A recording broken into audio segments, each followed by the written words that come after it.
Next point is call scripting. A call script is a written script that has correct wordings and assist an agent in handling a contact. As customer contact centers become more automated and infrastructure improves, customer database become richer and customer behavior and performances can actually be pretended by comparing the behaviors of similar customers over a time. Call scripting is a highly valuable and immediate rewarding way to focus on content of the contact. Consistently of caller experience is an important component of call center's quality. In the past, call centers focus on extensive agent training, going call monitoring, and regular employee evaluation as a mean to enforce consistency from one call to the next and one agent to another. Call scripting guides members of sales and service teams through their interactions with customers. The result is improved lead conversation rates, increased customer satisfaction, and reduced training time. Sales representatives use call scripts created with software application so help qualify leads and position products correctly. With advanced call center scripting, the organization can develop branching scripts that display relevant follow-up questions based on how customers answer questions. It can also include tips on how to ask and answer questions when communicating with customers.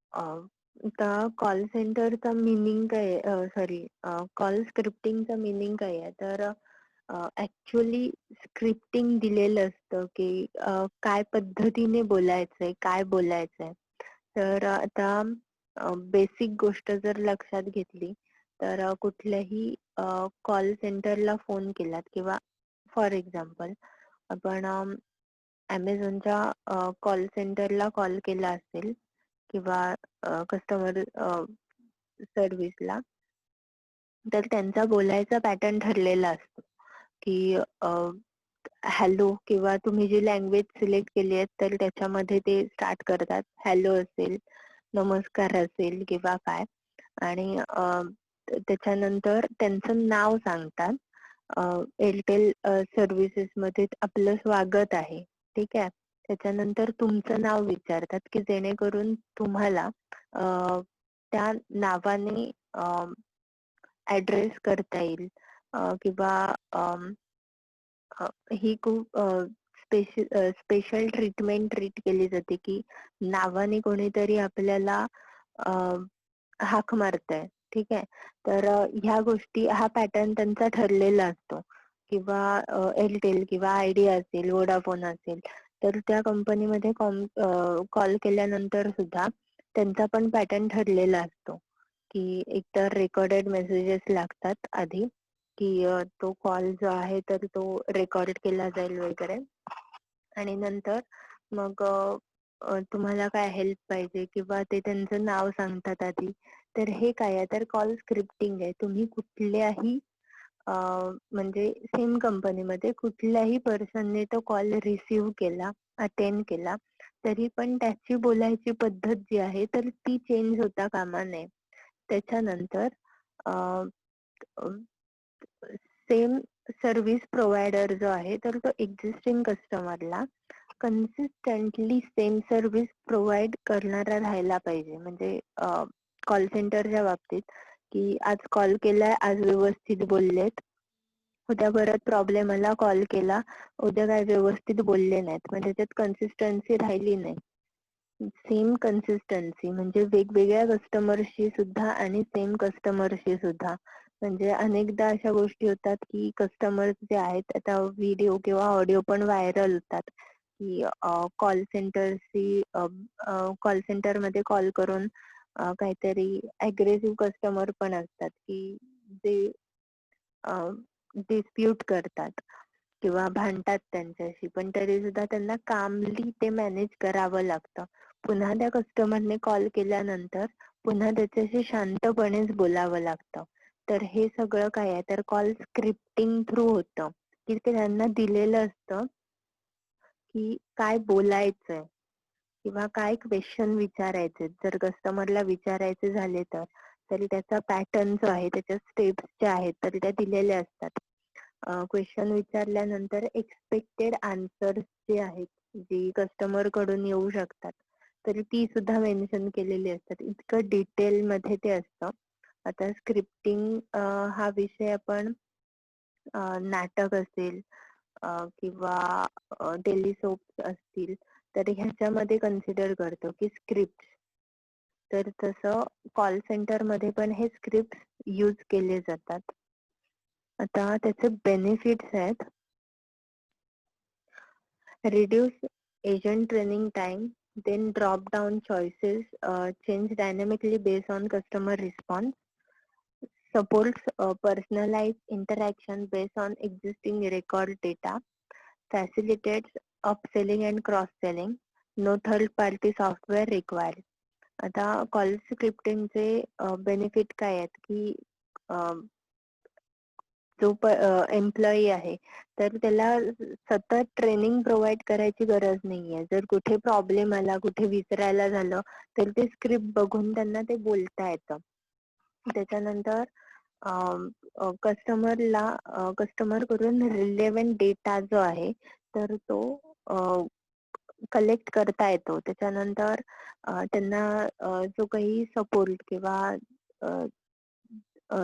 ज्या गोष्टीसाठी assistance required आहे, complaints असतील किंवा काही problem असेल तर तो provide करता येतो. त्याच्यानंतर अपसेलिंग किंवा क्रॉस सेलिंग. अपसेलिंग आणि क्रॉस सेलिंग आपण बघितलंय की अपसेलिंग मध्ये सेम प्रोडक्ट मध्ये पण जास्त प्राइस असलेलं प्रोडक्ट जे आहे तर ते सेल करता येतं. आणि क्रॉस सेलिंग मध्ये की त्या प्रोडक्ट सोबत बाकीचे पण प्रोडक्ट जे आहेत तर ते सेल आउट करता येतात. फॉर एक्झाम्पल अपसेलिंग मध्ये समजा तुम्ही इन्क्वायरीसाठी कॉल केला असेल की मला 3 मंथचं इंटरनेट सर्व्हिस हवी आहे, तर मग ते अपसेलिंग करणार की 3 मंथचा जो काही पॅकेज आहे त्याच्यापेक्षा 6 मंथ्स किंवा इयरली पॅकेज जर घेतलं तर ते खूप स्वस्त पडेल किंवा त्याला स्पीड पण जास्त असेल. तर हे झालं अपसेलिंग. आणि क्रॉस सेलिंग मध्ये मग त्यांच्या अजून काही सर्व्हिसेस असतील किंवा टीव्ही चॅनल साठी किंवा याच्यात आपण एअरटेल किंवा आयडिया सारख्या ज्या कंपन्यांना फोन करतो तर त्यांना कॉलर ट्यून सोबत अजून पण बाकीच्या ज्या सर्व्हिसेस आहेत की आपला कॉल वेटिंग वर लागणार असेल तर तेव्हा आपलं नाव घेऊन समोरच्या पर्सनला आपण बिझी आहोत तर ही टोन सुद्धा सेट करता येते. तर हे झालं क्रॉस सेलिंग. त्याच्यानंतर थर्ड पार्टी सॉफ्टवेअरची काही गरज लागत नाही की कारण एकतर स्क्रिप्ट जे आहे तर ते समोर असतं आणि ते गाईडलाईन्स जे आहेत तर त्या फॉलो करत गेल्यानंतर कंप्लेंट रिझॉल्युशन पण होतं आणि जो डेटा रिक्वायर्ड आहे तर तो पण कलेक्ट करता येतो. नेक्स्ट आहे cyber agent. Cyber agents attempts to pull together the best of both personalization and advanced technology. On, on the one hand, the cyber agent is given a personality complete with voice and facial expression. The cyber agent can draw from a wealth or detailed information to answer basic questions as well as guide a customer to appropriate screen for making a purchase or checking an order. The vision for the cyber agent is to go from providing information to actually making decision based on a combination of customers' requests, heterogeneous and detailed information about the customer, and complex rules-based logic to guide the uh, cyber agent in making recommendations. आता cyber agents जे आहेत तर आपण त्याच्यामध्ये artificial intelligence consider करू शकतो की manually ह्या गोष्टी मॅनेज केल्या जात नाहीत. तर मशीन ह्या गोष्टी मॅनेज करत असते, जसं की मेलला रिस्पॉन्ड करणं किंवा क्वेश्चन्स विचारल्यानंतर त्याच्यावर फीड केलेली जे आन्सर असतात तर ते देणं, किंवा बेस्ट आन्सरिंग मशीन जी असते तर ती सगळे कॉल्स जे आहे तर ते रिसीव्ह करून ठेवते आणि तो डेटा तुम्हाला प्रोव्हाइड करते. तर हे सगळे आहेत सायबर एजंट.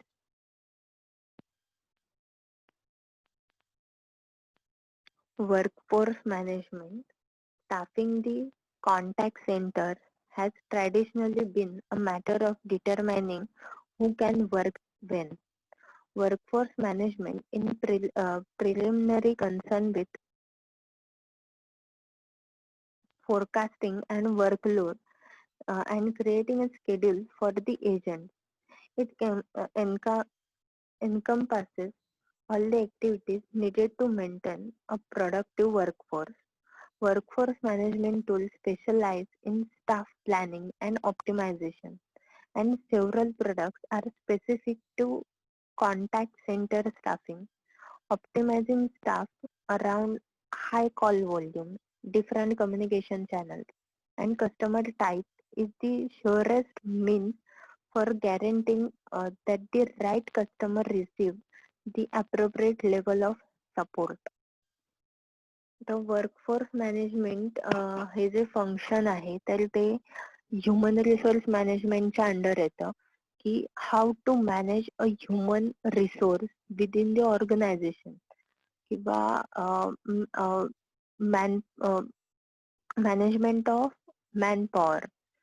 तर त्याच्यामध्ये प्रत्येक पर्सनला त्याची ड्युटीज रिस्पॉन्सिबिलिटीज आहेत तर त्या अलोकेट केल्या जातात. त्यांचं वर्किंग शेड्यूल आहे, त्याच्या प्रायोरिटीज आहेत त्या ड्युटीज मधल्या किंवा रिस्पॉन्सिबिलिटीज मधल्या, त्यांचं एकमेकांशी असलेलं इंटरॅक्शन आहे ते टाइमली इंटरॅक्शन झालं पाहिजे, तर ते ऍट व्हॉट टाइम हे सुद्धा त्यांना स्पेसिफाय केलेलं असतं. तर हे झालं अबाउट वर्कफोर्स मॅनेजमेंट. आता वर्कफोर्स मॅनेजमेंट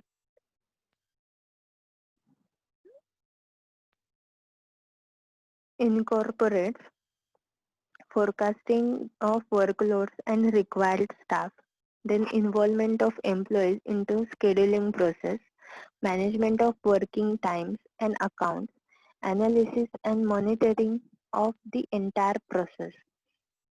ह्याच्यामध्ये एकतर रिक्वायर्ड स्टाफ किती आहे, त्याच्यानंतर ऍज पर रिक्वायरमेंट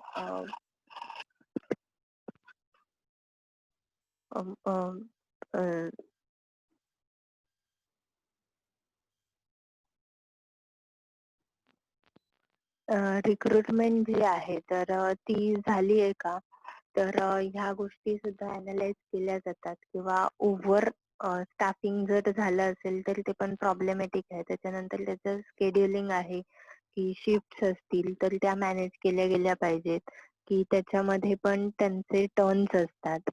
त्याच्यानंतर त्यांचे टाइम्स आहेत किंवा त्यांचे अकाउंट जे आहेत की ओव्हर टाइम केला असेल तर त्याचं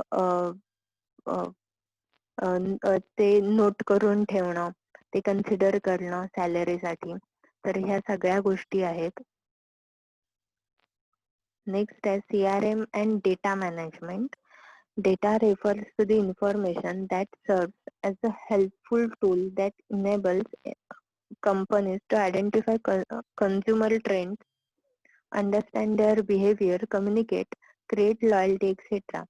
CRM software consolidates customer information and documents into a single CRM database so business users can more easily access and manage it. आता जो डेटा जो आहे तर तो कलेक्ट केलेला असतो. म्हणजे एकाच कस्टमर कडून कलेक्ट केलेला डेटा जो आहे तर तो मल्टिपल पर्पज साठी यूज केला जाऊ शकतो. म्हणजे ऑपरेशन डिपार्टमेंट पण यूज करू शकतो, मार्केटिंग डिपार्टमेंट यूज करू शकतो, त्याच्यानंतर रिसर्च अँड डेव्हलपमेंट डिपार्टमेंट सुद्धा यूज करू शकतो. तर त्यांना जो डेटा यूज करण्यासाठी ऍक्सेस दिलेला असतो किंवा तो डेटा बायफर्गेट केला जातो. तर त्याच्यामध्ये टाइप्स आहेत. पहिला आहे reference data. It is data that is referenced and shared by a number of systems. Most of the reference data refers to concepts that either impact business process or is used as an additional standardized semantic and further clarifies the interpretation of the data record. For example, employee job position. Some of the reference data can be universal or standardized. आता एक एम्प्लॉईची job position हा data collect करू शकतो किंवा कोणी salary related असेल किंवा कस्टमरचं status असेल किंवा प्रोडक्ट क्लासिफिकेशन असेल की त्यांच्या प्रेफरन्सेस नुसार. तर ह्या टाईपचे डेटा जे आहेत की जे बेसिक लेवलचे डेटा आहेत तर ते रेफरन्स डेटा म्हणून कलेक्ट केले जातात. नेक्स्ट आहे transactional data. Transactional data describes business events. It is the largest volume of data in the enterprise that is created and updated within the operational systems. For example, time, place, payment method, etc. That is used at the point of sale. आता हा data कधी collect केला जातो तर जेव्हा transaction होत असतं like आपण कार्ड पेमेंट करतो किंवा कॅश पेमेंट केलं तरी सुद्धा आपल्याला जी रिसिप्ट मिळते तर त्या रिसिप्ट वर डेट मेन्शन केलेली असते, डेट मेन्शन केलेली असते, पेमेंट मेथड मेन्शन केलेली असते, त्याच्यानंतर प्लेस मेन्शन केलेली असते. तर हा सगळा जो डेटा आहे तर हा आहे ट्रान्झॅक्शनल डेटा की त्याच्यामुळे जॉग्राफिकली किंवा त्या पर्टिक्युलर टाइम झोन मध्ये किंवा कुठली पेमेंट मेथड जास्त यूज होते तर ह्या सगळ्या गोष्टी आहेत तर त्या अनालाइज केल्या जाऊ शकतात. नेक्स्ट आहे warehouse data. Data warehouse are huge repositories of customer related data accepted from various databases. Numerous global businesses operating from various countries and continents generate huge volume of data. This data needs to be converted into useful information for further operations and analysis. त्याच्यामध्ये accepting the data from ETL system that extracts volume data and transforms it into a required format and load it into the database. That ETL means exact, transform and load. त्याच्यामध्ये जो data collect झालाय तर तो त्या system नुसार बायफर्गेट करून त्यांना देणं आणि तो डेटाबेस मध्ये सेव्ह करणं. आता फॉर एक्झाम्पल एम्प्लॉई डेटा जर मी बनवत असेल तर त्याच्यामध्ये त्याचं एम्प्लॉईचं नाव, ऍड्रेस, ब्लड ग्रुप असेल, कॉन्टॅक्ट नंबर आहे, त्याच्यानंतर त्यांचे नॉमिनीज असतील, अजून काही इन्फॉर्मेशन असेल, त्यांच्या इन्शुरन्स रिलेटेड असेल किंवा क्वालिफिकेशन असेल तर हा सगळा डेटा मी कलेक्ट केलाय. आता त्या डिपार्टमेंटला तो डेटा जर हवा असेल तर त्याच्यानुसार तुम्ही सॉर्ट करून देणार पण तो डेटाबेस मध्ये सेव्ह राहणार. तर आता हे होतं employee personal information related data. Next, organizing data according to subjects of business and various time periods. की कुठल्या टायमिंग मध्ये वेअर हाऊस डेटा जर आपण बघतोय तर कुठल्या टाइम झोन मध्ये किती बॅचेस ज्या आहेत तर त्या लोड झाल्यात किंवा ट्रान्सपोर्ट झाल्यात, रॉ मटेरियल किती रिसीव्ह झालंय, तर हा सगळा डेटा जो आहे तर त्यात कलेक्ट केला जातो. Then standardizing data coming from various sources in a single format. For example, bringing salutations, codes, male, female, units of measurement, etc. in the same format. For example, जर क्लोथ्स असतील तर त्याच्या बॉक्सेसवर दोन्ही टाईपचे क्लोथ्स तयार करणारी जर एखादी ऑर्गनायझेशन असेल तर त्याचे जे पॅकेजिंग आहे तर त्याच्यावर मेल फिमेल जे आहे तर ते मेन्शन करावं लागेल त्या बॉक्सेसवर, की जेणेकरून कन्फ्युजन होणार नाही. मग त्यांचे जे साईन्स आहेत किंवा कोड्स आहेत तर ते सेम असायला पाहिजेत. किंवा युनिट्स जे आहेत की एका बॉक्स मध्ये समजा 10 युनिट भरायचे असतील तर त्याच्यात 9 किंवा 11 युनिट्स असता कामा नयेत. तर ह्या सगळ्या गोष्टी आहेत. किंवा conducting periodic update of date, say daily or weekly, depending upon business requirements, is not done in a real time. Periodic update मध्ये जे काही चेंजेस असतील किंवा डेटा अपडेट करायचा असेल तर तो बिझनेस वर डिपेंड करतो, त्याच्या स्ट्रक्चरवर, की डेली किंवा वीकली बेसिस वर केला जावा. Then providing updated data for the purpose of analytics, data mining and reporting. Analysis करण्यासाठी जो डेटा आहे तर तो प्रोव्हाइड केला जातो. Like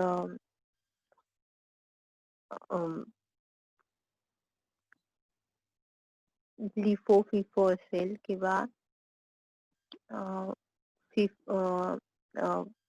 first in first out किंवा लास्ट इन फर्स्ट आउट, हे जो वेअर हाऊस मॅनेजमेंट सिस्टीम जे आहे तर त्याच्यावर डिपेंड करेल की किती स्टॉक जो आहे तर तो रिमेनिंग आहे किंवा किती स्टॉक रिक्वायर्ड आहे, तर ह्या गोष्टी अनालाइज कराव्या लागतील. नेक्स्ट आहे business view data. Business view data is generated from the data warehouse.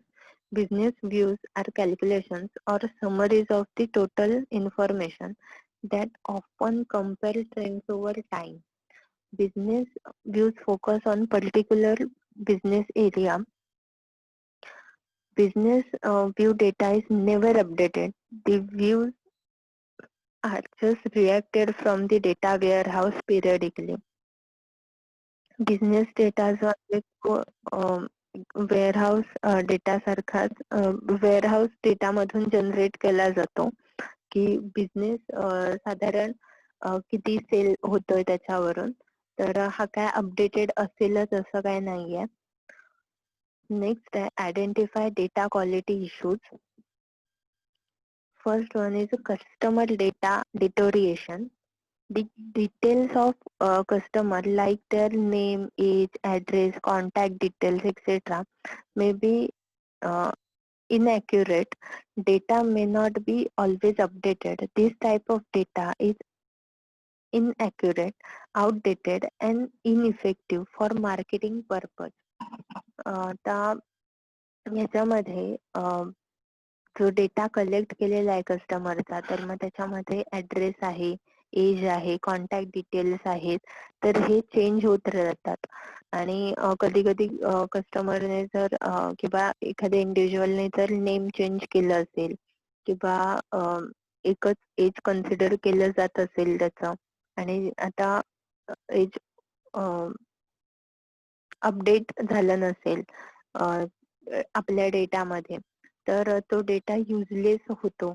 तर तो मार्केटिंग साठी आउटडेटेड डेटा होतो, इनइफेक्टिव्ह राहतो, कारण त्याच्यामध्ये इनअॅक्युरेसी असते. तर याच्यामध्ये आपण एक्झाम्पल कन्सिडर करू शकतो की बँकिंग सेक्टर, की बँक जनरली त्याच्यामुळे कस्टमर चा जो डेटा आहे की पॅन कार्ड असेल, आधार कार्ड आहे किंवा फोटो आहेत, तर ते इयरली अपडेट करायला सांगतात त्यांच्या व्हेरिफिकेशन मध्ये, की जेणेकरून तो पर्सन मुळात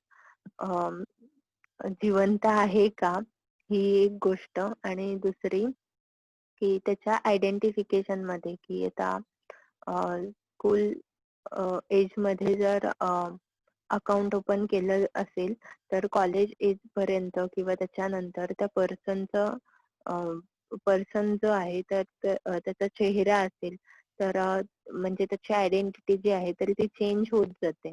तर त्याच्यानुसार ते अपडेट राहायला पाहिजे तो डेटा. किंवा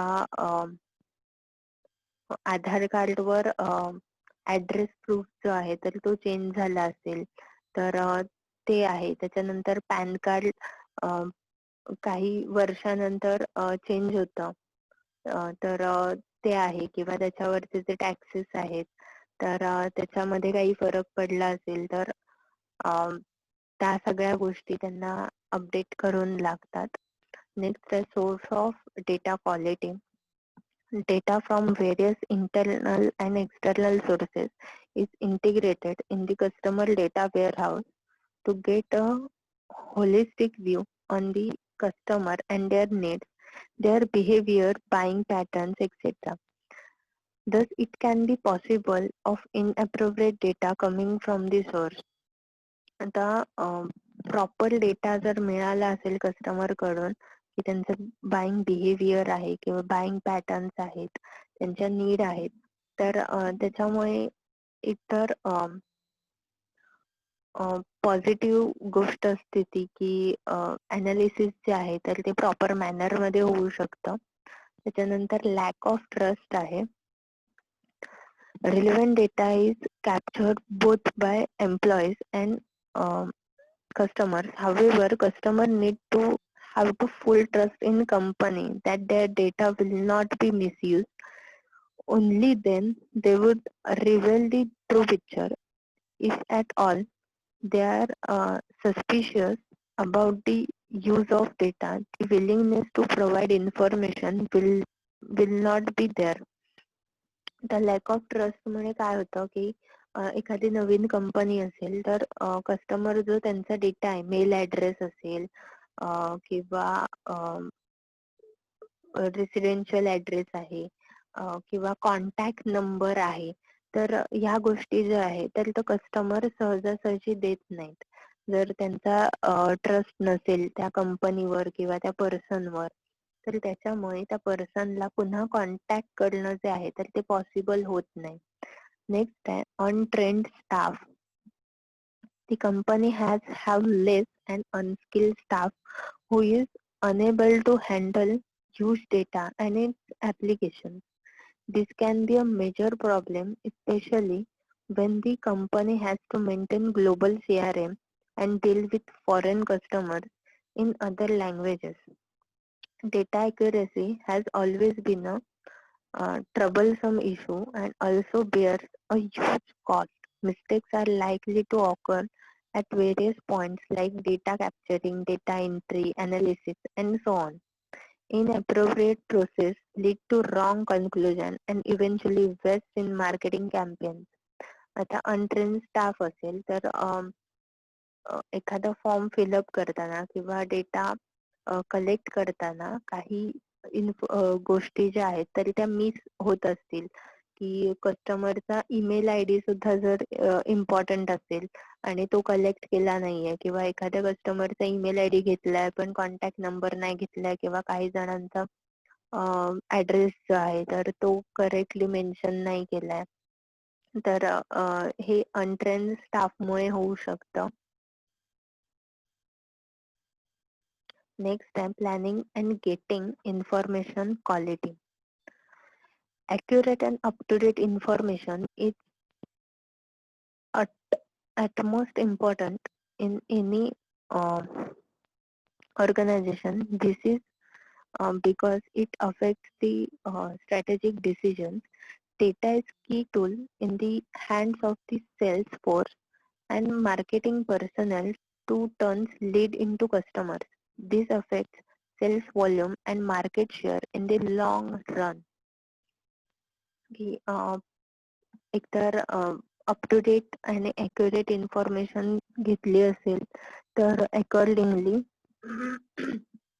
त्याचं अनालिसिस जे आहे तर ते प्रॉपर होतं आणि डेटा प्रॉपरली यूज झाल्यानंतर इन्फॉर्मेशन सर्व्हिस जे आहे तर त्याच्यामध्ये अपडेट करणं किंवा त्याच्यामध्ये चेंजेस करणं जे आहे तर ते व्यवस्थित होतं आणि त्याच्यामुळे लॉंग रन लॉंग पिरियड साठी मार्केटमध्ये सस्टेन राहण्यासाठी त्याची हेल्प होते. आता types of data analysis, online analytical processing, that is OLAP, a better insight into a untapped potential of summary data. It supports the multidimensional view of data which increase the information content of same amount of data.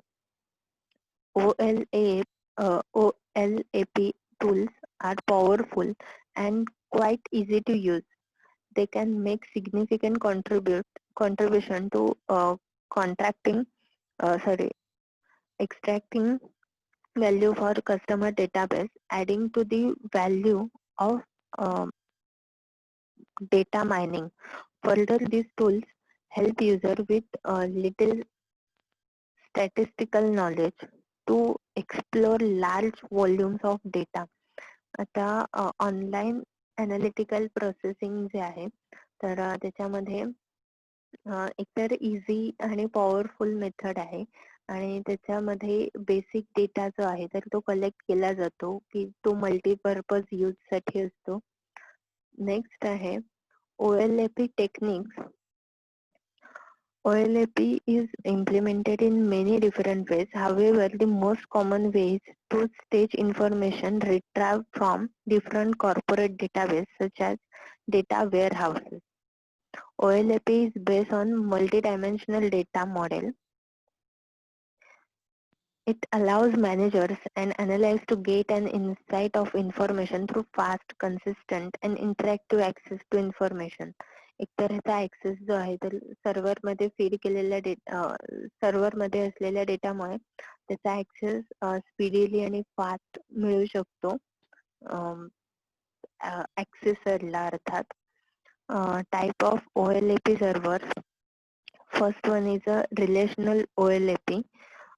ROLAP servers are placed between the relational backend server and client front end tools to store manage warehouse data.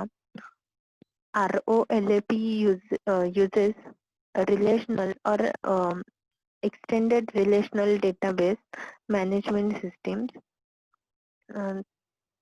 ROLAP includes the following: implementation of aggregation navigation logic, optimization of each DBMS backend, additional tool and services.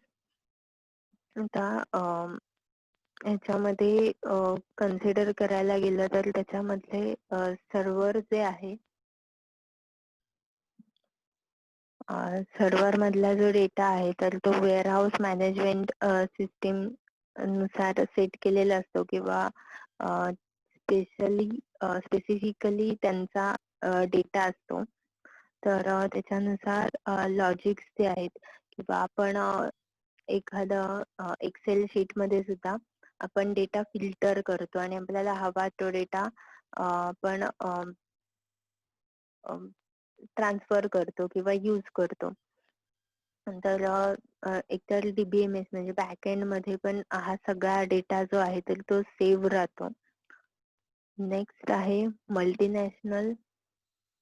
multidimensional OLAP. MOLAP uses multidimensional storage engines for multidimensional views of data with multidimensional data stores and storage utilization may be low if the data set is sparse. आता ह्याच्यामध्ये data जो आहे तर तो वेगवेगळ्या पद्धतीने save केला जातो. म्हणजे जसं एकाच एक्सेल शीटमध्ये एम्प्लॉईचा सगळा डेटा असेल तर आपण तो ऍक्सेस करू शकतो. ठीक आहे, की मला फक्त एम्प्लॉईच्या बर्थ डेट हवे असतील तर मी तो फिल्टर करून डेटा यूज करू शकते. पण तेच डेटा जो आहे तर तो एम्प्लॉई बर्थ डेट, त्याच्यानंतर एम्प्लॉई कॉन्टॅक्ट असे वेगवेगळे जर फोल्डर केले तर हा काय झाला की मी डेटा बायफर्गेट करून सेव्ह केला, की तो फक्त मी ऍक्सेस जो आहे तर तो पर्टिक्युलर लोकांनाच ठेवला. मग नेक्स्ट आहे hybrid OLAP, that is HOLAP. It's combination of both ROLAP and MOLAP.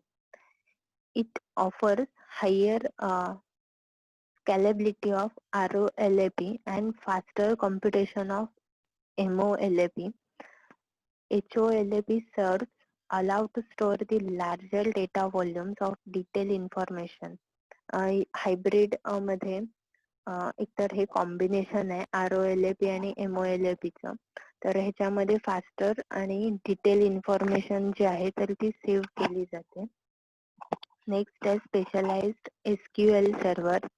Specialized SQL server provides advanced query language and query processing support for SQL queries over star and Snowflake schemes in read-only environment. Then clickstreams analysis. The web servers which handles traffic on important sites generate daily the log files related to access and navigation paths.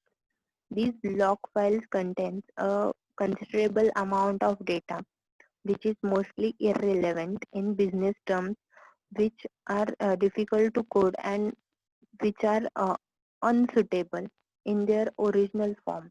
Clickstream analysis is the process of collecting, analyzing, and reporting aggregate data about which pages visitors visit, in what order, and which are the results of the succession of the mouse clicks each visitor makes. Clickstream analysis मध्ये log file किंवा navigation पाथचा जो access असतो तर त्याच्यामध्ये खूप data जो आहे तर तो कलेक्ट झालेला असतो, की कस्टमर ज्या पद्धतीने ऍक्सेस करतात. आता गुगल असेल तर गुगलकडे जो सर्फ आपण करतो किंवा जे सर्च करतो तर त्याचा जो डेटा कलेक्ट झालेला असतो तर सगळा काही युजफुल असतो असं नाहीये. तर त्याच्यातला जो युजफुल डेटा जो आहे तर तो ते अनालाइज करतात. लाईक मी ऑनलाईन साइट्स वर व्हिजिट करून कुठलं प्रोडक्ट सर्च करते तर नेक्स्ट टाइम सर्च करताना मला तेच प्रोडक्ट जे आहेत तर ते पॉपअप विंडो मध्ये दिसतात, त्याच्या रिलेटेड प्रोडक्ट जे आहेत तर ते. नेक्स्ट आहे त्याच्यामध्ये 2 टाइप्स आहेत, traffic analysis and e-commerce analysis. Traffic analysis operates at the server level by collecting clickstream data related to the path the user takes when navigation through the site. Traffic analysis tracks how many pages are served to the user, how long it takes pages to load, how often the user hits the browser back or stop button, and how much data is transmitted before a user moves on.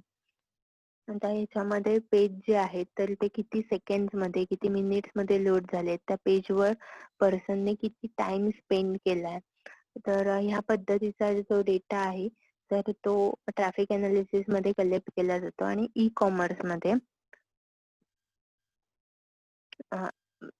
e-commerce based analysis uses clickstream data to determine the effectiveness of the site as a channel to market by uh, quantifying the user's behavior while on the website. It is used to keep track of what pages the user lingers on, uh, what the user put in or take out their shopping cart, and what items are used user purchase. मगाशी जसं example सांगितलं की कुठल्या पद्धतीचे product जे आहे तर ते युजर परचेस करतोय, तर ते ह्याच्यामध्ये अनालाइज केलं जातं. तर थांबूया, नेक्स्ट पॉइंट जो आहे तर तो नेक्स्ट लेक्चरला बघूया.